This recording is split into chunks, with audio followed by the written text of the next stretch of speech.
Today I'm going to go through the exercises that you should be doing if you're warming up for press handstand training. So either if you have a press already and you're looking to improve it, or you're working towards your first press, these are the exercises that I would be doing as a warm-up before you actually start the press drills. Okay, number one, grab yourselves a foam roller. Let's roll the back and just see how that feels. So get a bit of a check-in to see how that's feeling. If that feels okay with the arms crossed over your chest, you can take the arms above your head. The goal here is start to lower the hands down towards the floor, take the hips down towards the floor. That's going to increase the demand, increase the intensity of the stretch on the upper back. Then we can be a bit more specific, a bit more targeted. So think about where the ribs are. You want to start on that bottom rib. Keep the abs on so you don't arch through the low back. Be careful not to over extend through the neck as well. So try and get the movement where the roller is. Move up and down.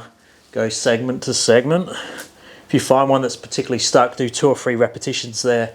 Really focusing on opening up as much as you can exactly where the roller is. Once you've been up and down the back and scanned it, roll over it again and that should feel a little bit better.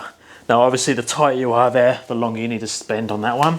Then into a passive hang. So ideally find somewhere where you can hang full length where your toes don't touch the floor. I'm lucky I'm pretty short, so when I hang here, my feet don't touch the floor. So hands are shoulder width apart and I'm trying to get as much movement into extension, trying to lengthen as best I can there. I could open and close the scapula up as well, so I could go back and forth. I could go up and down, trying to keep the arms straight. So basically just trying to open up as much as you can through those shoulder blades and just lengthen the whole body. Again, tighter you are, the more time you need to spend in those positions. Okay, then into Jefferson curl. Now, if you're a little bit more experienced with this, you can weight it or load it, use a barbell. But if you're new to it, you just use a stick or a light dumbbell. So starting with soft knees, take the chin to the chest, try and round through the upper back, through the mid back, through the low back. Once you get through the low back, then we're gonna lock the knees backwards and then go as deep as you can with those knees all the way back. If you're comfortable there, you can add a few bounces, just try and get as deep as you can. So the goal here is to lengthen through the hamstrings, the calves, and the low back. Then bend the knees back through that movement, through the articulation of the spine, nice and tall. Then same thing again, rolling down. Next rep, you should notice you get a little bit deeper. And again, tighter you are, the more repetitions, the more time you're going to need to spend on this one. Bending the knees to come back out. Okay, then I'm going to start to open and close the shoulders in handstand. So ideally, from a freestanding position, if you have it, close the shoulder, open the shoulder. So more specific mobility for that start of the press when the shoulders need to come forwards. So open and close in there. If you don't have the control and the balance to do that freestanding, you can do it up against the wall. So just externally rotate the hands quite close to the wall to start with, so you're not going to move too far, and then all I'm going to do is go a little bit towards the wall to the head touches and come back again. If that feels okay, I'm going to start to move the head out the way, go for more shoulders to the wall, and then back again. So notice that my shoulder to my feet stays a straight line, and I'm only closing and opening the shoulder. So closing the shoulder to the wall, opening the shoulder back again. You don't want to be moving around through the body as you go forward and back. We just want to get that shoulder to open and close. If that doesn't feel like a warm-up, because remember we're warming up towards the press drills, then drop it back even further and go to down like a down dog position. So I'm opening the shoulders and then I'm closing the shoulder and then opening the shoulder, closing the shoulder. Okay, then into your straddle good morning position. Now if your straddle looks like this and you're rounding through the back, you need to sit on something. Ideally it will be high enough so when you sit on it, your back turns over and is more in this position. And then just working the standard straddle good morning. So think with the straddle good morning is that you're closing the hip towards the floor and then you're opening it back up again.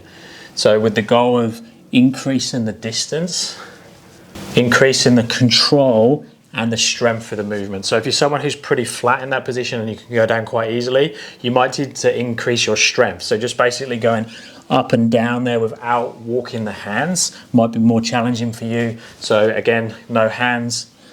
You can push back up if you need to and then progress. So you can go down and back up without using any support, any assistance. Once you've got control there and you're pretty happy, you can start to load it even more. And this is good for you if you're a bit tighter in this position. So you can start with a weight plate in front.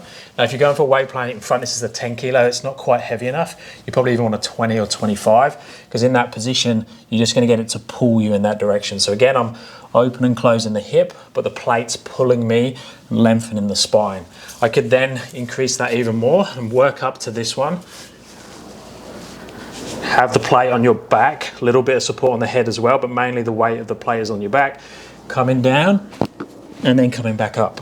So again, trying to lengthen as best you can as you go up and down. So trying to reach away. If you've got more partial range, it's just there and back again.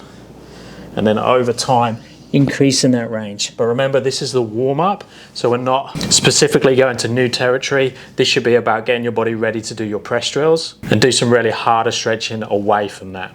Then we want to warm up the bottom of the press. So I'm going to go into the bottom of my press position like a down dog position, feet a little bit wider, so more of a straddle position. And then I'm going to go up onto tiptoes, try and get the hip as high as possible, hold that position for about 5 seconds, and then come back again. If it doesn't feel quite in the sweet spot, so I feel like I can go a little bit closer, I want to try and get the hip as high as I can. I want to try and get right up onto the tiptoe, even up onto the toenail. So we don't want to be like this, we want to be right up on top of there. So I'm trying to get the hip as high as possible. And again, 10-second hold there.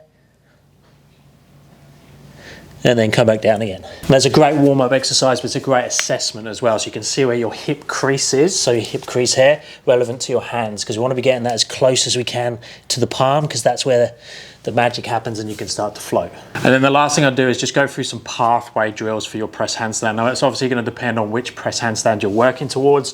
So if I'm working towards straddle, I'm going to lay on my back. I'm in that handstand position. I'm going to take the legs round out through the pathway of the straddle. See if I can get my feet to touch my hands and then come back again. Trying to keep the butt as close to the floor as possible, but rolling through the spine and back again. So imagine the ceilings come down really low and you're trying to keep the legs as close to the floor as possible. That's going to compress your press much more instead of coming up like this, because that's not realistic with the press. Now that's the straddle. You could do that with the tuck, same thing. I could do that with pike.